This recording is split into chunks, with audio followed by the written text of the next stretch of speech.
మన దేశం నౌకా వాణిజ్యం చేసింది ఇప్పుడు కాదండి, రామాయణ కాలంలో కూడా ఆశ్చర్యకరమైన విషయం. రామాయణ కాలంలో రాముడు లంకకి వారధి కట్టాలి అనుకున్నప్పుడు ఏం చేయాలి, సముద్రం ఎలా దాటాలి అని ఆలోచిస్తాడు. అప్పుడు వానరులందరూ తలో ఆలోచన చెబుతారు. దూకేద్దామని కొందరు అంటారు, అందరూ దూకలేరు కదా హనుమంతుడిలాగా.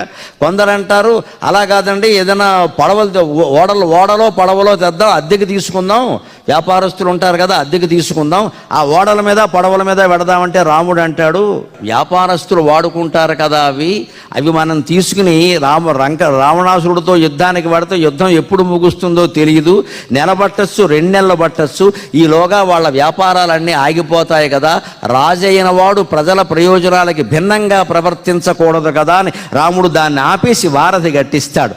అందాల రాముడు అందువలన దేవుడు. మనం గుర్తుపెట్టుకోవాలి, పాలకుడైన వాడికి బాధ్యత ఉండాలి. ఎప్పుడూ తన పనుల కోసం ఎదుటి వాళ్ళ పనులు జడగొట్టేయకూడదు.